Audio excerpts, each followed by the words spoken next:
우리의 삶은 기다림의 연속입니다. 동물은 순간순간만을 살아가지만 우리 인간은 늘 미래를 생각하며 살아가기 때문입니다. 어린 시절에는 성인이 되기를 기다립니다. 성인이 되면 배우자를 기다리고 결혼을 기다리고 자녀를 기다리고 또 자녀의 결혼을 기다리고 자녀의 자녀를 기다립니다. 학생은 졸업을 기다리고 졸업 후에 취업을 기다리고 첫 월급을 기다리고 또 승진을 기다립니다. 군인은 제대를 기다리죠. 또 예술가들은 자신의 작품의 완성을 기다립니다. 우리는 요즘 이 코로나 팬데믹의 종식을 기다리고 있습니다. 우리 인간은 늘 더 나은 미래를 기다리며 살아갑니다. 만일 우리에게 기다림이 없다면 그것은 우리의 삶의 종점에 이르렀다는 뜻일 겁니다. 아무것도 기다리는 것이 없다면 그것이 곧 우리에게는 죽음입니다. 그러나 과연 우리가 무엇을 기다리고 있는가? 깊이 생각해 보면 다만 미래에 있을 더 나은 일들만을 기다리는 것일까? 왜 인간은 끊임없이 이렇게 기다리는 것일까? 그것은 단지 좋은 것만 있기를 기다리는 것만이 아니라 그 이면에 중요한 이유가 있다는 것을 알게 됩니다. 이 기다림의 문제를 작품화한 것이 1969년 노벨 문학상을 수상한 고도를 기다리며라는 작품입니다. 아일랜드 출신의 프랑스 소설가였던 사뮤엘 베케트라는 작가의 작품이죠. 두 주인공이 나옵니다. 두 주인공이 고도라는 인물을 기다립니다. 그러나 이들은 자신이 기다리고 있는 고도라는 인물이 누구인지 또 언제 어떻게 올지 전혀 알지 못한 채 막연하게 그저 기다립니다. 한 주인공은 고도가 나타나 자신들을 구원해 줄 것이라고 믿고 계속해서 기다려야 한다고 주장을 합니다. 또 다른 주인공은 기다림에 지쳐서 이제는 떠나자고 주장하며 그 갈등의 대화가 이어집니다. 그러면서 여러 등장인물들이 대화하는 내용이죠. 결국 고도는 나타나지 않았습니다. 단지 소년 전령을 통해 오늘은 못 오고 꼭 내일 올 것이다 전갈만 보냅니다. 끝내 이 책에서 고도가 누구인지 밝혀지지 않습니다. 작가조차도 고도가 누구이냐라는 질문에 내가 그걸 알았더라면 작품 속에 썼을 것이다 그렇게 대답했다고 전해집니다. 한 주인공의 대사가 이 기다림과 싸우는 이들의 고민을 잘 말해줍니다. 우리가 여기서 무엇을 하느냐가 문제야. 그리고 우리는 그 대답을 알고 있다는 점에서 축복을 받은 거야. 이 무서운 혼란 가운데서도 한 가지만은 확실하네. 우리는 고도가 오기를 기다리고 있다는 것, 그것은 확실하다. 이 대답을 보면 그들은 누구인지도 모르고 언제 올지도 모르는 그 고도라는 인물을 기다리면서 확실한 것은 한 가지, 우리가 기다리고 있다는 것, 그것만은 확실하고 그것을 아는 것만 해도 축복받은 거다 그렇게 말합니다. 사실 현대인들은 자신들이 무엇인가를 기다리고 있으면서도 기다리고 있다는 것조차 모르며 살아가고 있지 않습니까? 이 책에 대한 여러 논평 중에서 가장 적합하다고 여겨지는 논평을 뽑아보았습니다. 자신이 기다리고 있는 대상이 누구인지 또 언제 올지도 모르면서 계속 기다려야 하는 본능을 가진 이 인간의 실존, 그 실존을 이처럼 감동적으로 묘사한 작품이 없다는 평가입니다. 끊임없이 무엇인가를 기다리는 인간의 이 본질, 이 본능은 어디서 온 것일까요? 저자가 분명 의도한 것은 아닐 것 같지만 이 고도라는 단어의 원제목을 보면 스펠링이 5 알파벳으로 되어 있는데 이 중에 뒤에 2 알파벳을 빼면 하나님이 됩니다. 저자는 아일랜드 출신이고 저에게 장로님 가운데 불문학 교수로 계신 분에게 자문을 구했더니 이분이 어릴 적 아일랜드 개신교 계통의 학교에서 공부를 하였다고 합니다. 충분히 신앙적 영향을 받을 가능성이 높았다. 그리고 미국식 발음으로는 갓이 되지만 영국식 발음은 곧입니다. 이 고도라는 단어로 사람들이 막연히 기다리는 그 대상을 묘사한 것은 뭔가 암시를 주는 것이라 저는 그렇게 생각을 합니다. 그리고 그가 누구인지도 모르고 언제 올지도 모르면서 계속 기다려야 한다는, 그리고 그가 와서 우리를 구원해 줄 것이라는 그 기다림을 가지는 그 대상은 곧 하나님이시라는 거예요. 언제 올지도 모르면서 만나지 않으면 안 될 것 같은 그 포기할 수 없는 마음을 가지게 만든 그 고도는 곧 하나님이십니다. 사람들이 끊임없이 무엇인가를 기다립니다. 행복을 기다립니다. 그런데 그 행복의 근원 되신 하나님을 기다리지 못합니다. 좋은 일을 기다리지만 그 좋은 일을 주시는 하나님에 대한 기다림이라는 것을 알지 못합니다. 그 이유는 무엇일까요? 우리에게 일어날 좋은 일을 기대하고 행복을 기대하고 축복을 기대하지만 축복의 근원이며 행복의 원천이시며 우리의 삶의 모든 것 되신 그 하나님을 알지 못하고 기다리는 까닭은 무엇일까요? 이 세상이 어둡고 죽음의 그늘 가운데 있기 때문입니다. 인간은 죄로 말미암아 어둠에 처해 있고 죽음의 그늘 아래 앉아 있게 되었습니다. 이 어둠은 하나님께서 창조하신 빛과 어둠이 아닙니다. 하나님이 창조하신 어둠은 우리에게 축복과 회복을 줍니다. 밤에 우리는 깊은 잠을 잠으로 회복을 누립니다. 밤이 되면 우리가 쉬어야 하는 것은 그 잠에서, 그 어둠 속에서 회복을 경험할 수 있기 때문이죠. 그러나 이 어둠은 죄로 말미암아 빛이신 하나님을 떠남으로 찾아온 어둠이기에 우리의 인생을 방황하게 하고 갈 바를 알지 못하게 하고 환한 대낮에도 어디로 가야 할지 어떤 선택을 해야 될지 알지 못하게 만드는, 우리를 혼돈과 방황에 빠지게 만드는 어둠인 것입니다. 이런 어둠 속에 있는 자들이 무엇을 기다릴까요? 빛을 기다리는 것입니다. 이 어둠 속에서 모든 것이 불확실한 이 상황 가운데 뭔가 확실해지기를 바라는 거예요. 분명해지기를 바라는 거예요. 세상이 어둠 속에 있기 때문에 수수께끼 같은 많은 질문들이 일어납니다. 왜 불법과 폭력으로 권력을 장악하는 이들이 일어날 수 있을까? 왜 무고한 생명들이 그처럼 죽어갈 수 있을까? 왜 아프리카 대륙에는 그처럼 기근이 계속되어 수많은 사람들이 죽어가는 것일까? 억울하게 희생당한 사람들의 가족들은 때로 보상보다도 명확한 원인과 해명을 원할 때가 많아요. 많은 보상을 주어도 정확한 해명이 되지 않으면 만족할 수가 없는 것이 인간이에요. 어둠 속에 있기에 분명하지 않고 확실하지 않은 많은 일들이 일어납니다. 그 어둠 속에 있는 이들이 기다리는 건 무엇일까요? 빛입니다. 모든 것을 분명하게 보고 확실하게 알고 내가 어느 길로 걸어야 할지를 알려주는 빛을 기다리는 것입니다. 또한 이 세상은 죽음의 그늘 아래 있습니다. 죽음은 우리의 모든 기다림을 무의미하게 만들어요. 어려서 성인이 되기 원하고 배우자를 만나기 원하고 자녀를 원하고 또 그 행복을 원하고 끊임없이 우리가 이 세상에서 발전되기를 원하지만 죽음 앞에 도달했을 때 모든 것이 무의미해지죠. 내가 그동안 기다리고 또 기다리고 성취하고 기다리고 성취했던 모든 것이 하루아침에 안개처럼 허무하게 사라져버리는 게 하는 것이 죽음이죠. 이 죽음의 그늘 아래 내가 죽음을 기다렸던가? 모든 것을 허무하게 되는 것입니다. 죽음의 그늘 아래 앉아있는 이들이 기다리는 건 무엇일까요?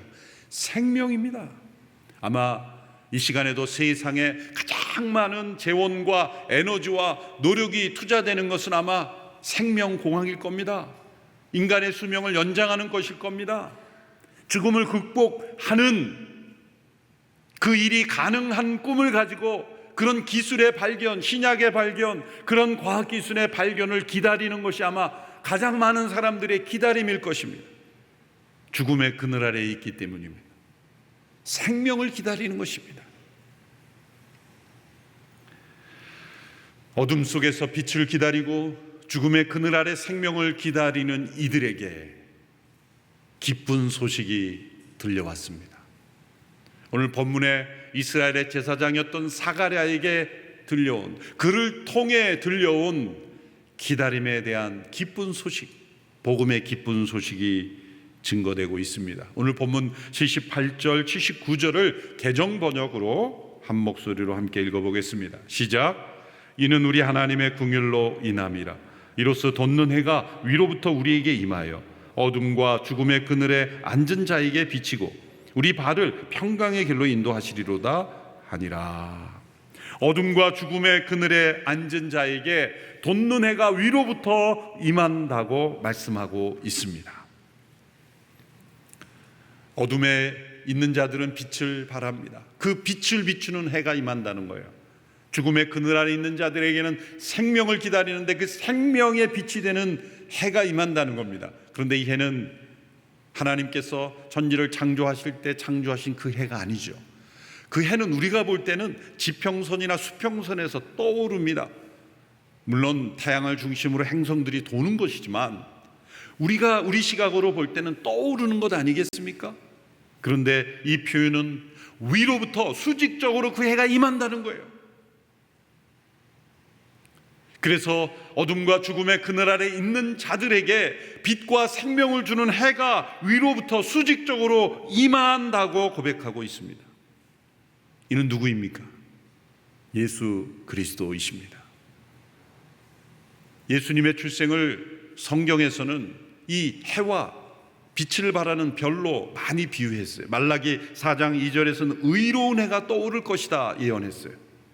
베드로서 1장 19절에서는 샛별이 떠오를 것이다 예언했고, 요한계시록 22장 16절에서는 빛나는 새벽별이다 그렇게 표현했습니다.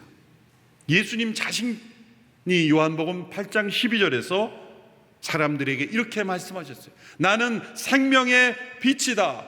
누구든지 나를 따르는 사람은 어둠 속에 다니지 않고 생명의 빛을 얻을 것이다. 예수님은 어둠 속의 빛을, 죽음 가운데 생명을 주시는 돋는 해로 우리에게 임하신 분이에요. 사람들은 무엇을 기다립니까? 그저 좋은 일만을 기다리고 살아가는 것 같지만 끊임없는 기다림 이면에는 하나님을 기다리는 것이고 하나님의 구원을 기다리는 것이고 구원자를 기다리는 것입니다. 사람들은 그분이 누구인지 알지 못하기에 막연한 기다림으로 고도라는 인물을 기다리는 것처럼 그렇게 구원을 기다리고 알지 못하는 일을 기다립니다.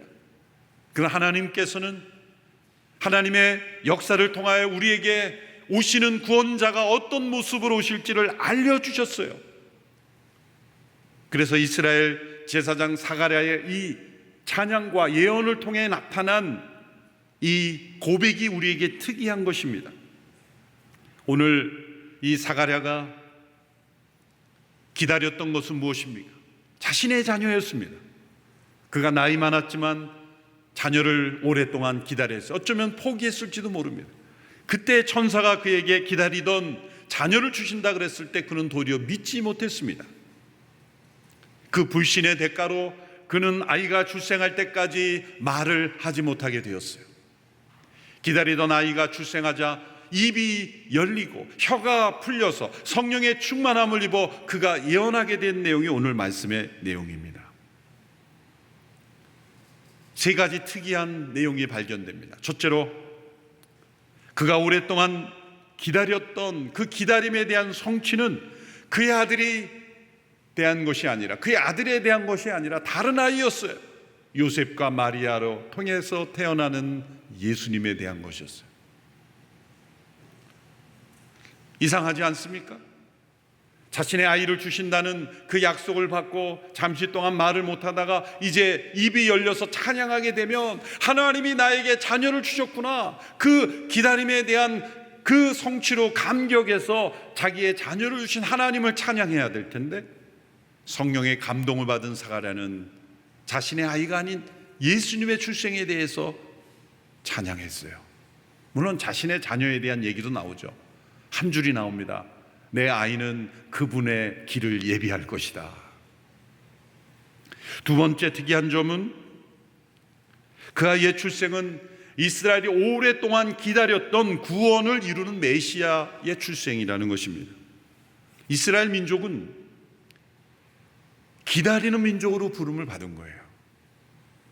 다른 모든 사람들은 고도를 기다리는 사람처럼 기다리긴 기다리는데 누구를 기다리는지도 모르고 언제 올지도 모르는 막연한 기다림으로 그저 기다렸지만, 이스라엘 민족은 하나님이 아브라함을 통해서 구체적으로 약속을 주시고, 때로 역사 속에 그 약속을 행하시고 믿음을 주시고 또 기다리게 하시고, 또 기다림의 성취를 주심으로 또 믿음을 주시고, 또 새로운 약속을 주시고, 계속해서 새로운 약속을 주심으로 그 민족 가운데는 기다림이 가득 차게 된 거예요.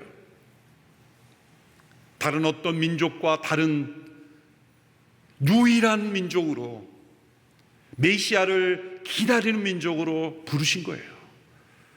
그래서 유대인들은 그들의 역사 속에 또 하나님의 말씀과 예언 속에 곰곰이 살펴보면 그분이 어디로 어떻게 어떤 모습으로 오셔서 어떤 일을 이루실지에 대한 모든 필요한 정보를 하나님이 다 알려주시고 기다리게 하신 거예요. 그래서 헤롯 대왕이 율법학자들을 불러 메시아가 어디로 올 것이냐 그랬을 때 베들레헴이라고 대답했지 않습니까? 그들은 기다리는 민족이었고 하나님의 약속을 따라 그 메시아가 어떤 모습으로 어디로 올지 어떤 일을 할지도 다 알고 기다렸던 거예요. 사가랴도 그런 사람이었어요. 사가랴도 제사장으로서 메시아를 기다리던 사람이고 또 백성들에게 메시아를 기다리라고 설교했던 사람이에요. 그런데 막상 그가 기다렸던 것은 자신의 자녀였어요. 우리 인간의 모습이죠. 그러나 하나님은 그 모습을 무시하지 않습니다. 우리가 더 나은 미래를 꿈꾸는 것, 그것을 죄악시하지 않습니다. 왜? 하나님은 우리에게 그 모든 복을 주시는 분이기 때문이에요. 더 나은 미래를 노력하고 더 나은 미래를 꿈꾸고 미래에 좋은 일이 있을 것을 기다리는 것, 그것은 죄가 아니며 하나님은 우리가 그렇게 살기를 기다리십니다. 그러나 거기에 머물러서는 안 돼요. 우리가 진정 기다려야 될 것이 있기 때문이에요. 그것은 하나님의 온전한 구원이며 이렇게 이스라엘 민족을 택하셔서 온 세상을 구원하시려는 하나님의 역사를 올바로 알고 구원받기를 원하시는 그분이 바로 예수 그리스도시라는 거예요. 셋째로 그 메시아의 출생으로 기다리던 구원은 이미 우리 가운데 임하였다는 것을 고백합니다. 이 사가랴의 이 찬양과 예언을 헬라 원문으로 보면 시제가 모두 과거 시제로 돼요. 정확하게 말하면 부정과거 시제예요. 미래에 일어날 일인데 왜 과거형으로 표현합니까? 뭔가 문법적으로 잘못된 것이 아닙니까? 헬라어에서는 이런 독특한 표현들이 많이 나와요. 그것은 미래에 일어날 일이지만 너무나 확실한 것이기에 이미 이루어진 것처럼 고백한 것입니다. 예수님이 다시 오실 것은 미래에 있을 일이지만 그것은 너무나 확실하기에 과거처럼 우리는 고백할 수 있어요. 예수님은 오실 것이지만 이미 오셨고 장차 오실 것이지만 우리 가운데 온전히 임하시는 분이기 때문입니다. 그런데 그 예수님의 오심을 뭐로 표현했습니까? 돋는 해가 위로부터 우리에게 임하여 어둠과 죽음의 그늘 아래 있는 자들에게 비춰 주신다는 거예요. 빛을 기다리는 이들에게 빛이 되어주시고 생명을 기다리는 자에게 생명이 되어주시는 분입니다.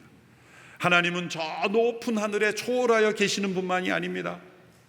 어둠과 죽음의 그늘 아래 있는 자들에게 직접 찾아오시는 하나님이시요, 그리고 그들에게 기다림을 주시는 하나님입니다. 이스라엘 민족을 통하여 먼저 그 약속을 주셔서 기다리게 하시고 갈망하게 하시고 그 예수님이 오셨을 때 증거하게 하시고 이제 그 기다림이 우리에게도 임한 거예요.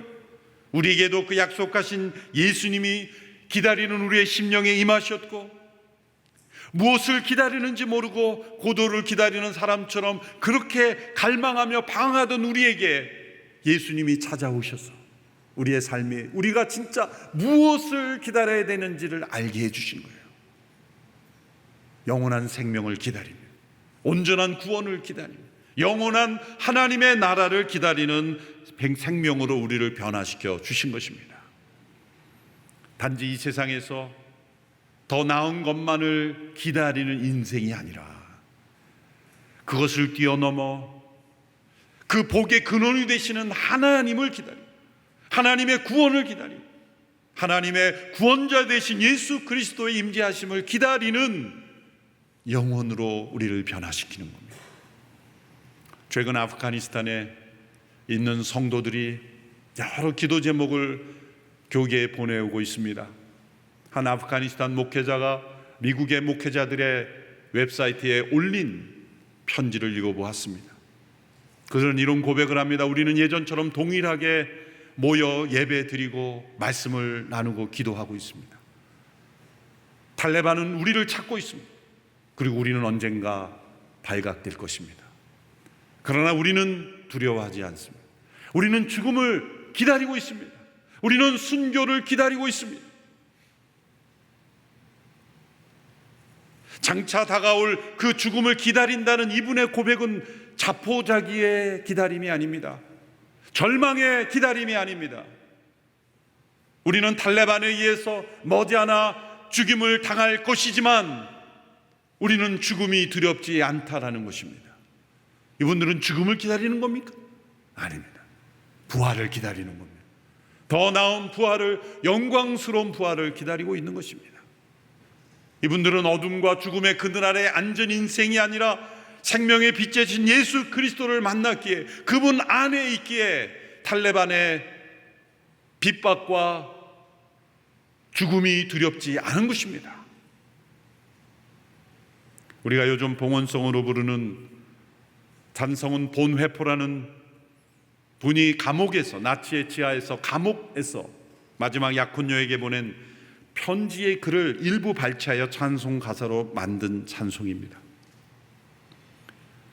이제 머지않아 다가올 죽음을 기다리며 자신의 약혼녀에게 보낸 이 고백 속에 담겨 있는 것은 죽음을 기다리지만 죽음을 두려워하지 않고 생명을 기다리는 영혼의 고백입니다. 우리가 지금 부르는 찬송은 운율 때문에 약간 개사를 했지만 원래 직역에 가까운 독일어 찬송가를 번역한 것을 제가 한번 읽어보겠습니다. 선한 능력으로 언제나 고요하게 둘러싸여서 보호받고 위로받는 이 놀라움 속에 여러분과 함께 오늘을 살기 원하고 여러분과 함께 새로운 한 해를 맞이하고 싶습니다. 옛것이 여전히 우리의 마음을 괴롭게 하고 어두운 날들의 무거운 짐은 여전히 우리를 짓누르지만, 오 주여, 내몰려버린 우리의 영혼에게 당신께서 준비해 주신 구원을 주십시오. 그리고 주님이 우리에게 주시는 고통으로 꽉 채워진 쓰고 무거운 잔을 주실지라도 우리는 선하시고 사랑하는 주님의 손에서 그 잔을 망설이지 않고 감사하게 받습니다. 주님이 이 세상과 태양 아래서 우리에게 다시 한번 기쁨을 주시기 원하신다면 과거를 회상하고 우리의 삶을 주님께 완전히 드립니다. 그리고 후렴 가사가 우리가 지금 부르고 있는 가사의 내용을 포함합니다. 후렴을 자막을 통해 보십시오. 선한 능력으로 우리는 너무 잘 보호받고 있으며 믿음으로 일어날 일들을 기대하고 있습니다. 하나님께서는 밤이나 아침이나 우리 곁에 계십니다. 또한 매일의 새로운 날에 함께 계십니다. 이 고백은 안전한 안전가옥에서 보호받으며 고백한 것이 아닙니다. 고통스러운 감옥과 임박한 죽음 앞에서 하나님의 구원을 기다리는 것입니다.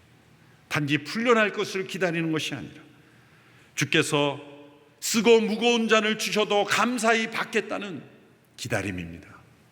죽음을 기다리지만 그건 죽음이 아니라 생명을 기다리는 거예요. 지금 어두운 터널을 지나지만 빛 대신 주님의 길로 걸어가는 믿음의 발걸음을 기다리고 있는 것입니다. 이것이 믿음의 능력입니다. 믿음은 기다림입니다. 사람들이 끊임없이 기다리는 것은 우리가 믿음으로 하나님과 동행하며 살도록 창조되었기 때문입니다.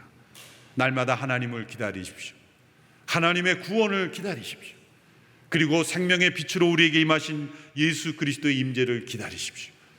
다시 오실 예수님을 기다리십시오.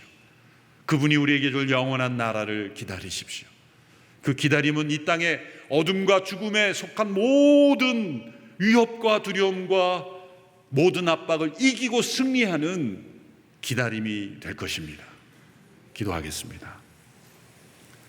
하나님 아버지, 고도를 기다리는 사람들과 같이 막연한 기다림 속에 그저 장래의 좋은 일만을 기다리는 인생이 되지 아니하고 어떠한 사건과 상황 속에서도 때로 이해할 수 없는 고난 속에서도 믿음으로 하나님께서 행하실 일을 기다리는 믿음의 사람으로 승리하며 살아가는 저희들이 되게 하여 주옵소서. 어둠 속에 빛이 되시며 죽음에서 생명이 되시는 예수 그리스도의 임재를 기다리며 하나님이 행하시는 영원한 나라를 바라보며 믿음으로 승리하는 발걸음이 되게 하여 주옵소서. 예수님의 이름으로 기도하옵나이다. 아멘.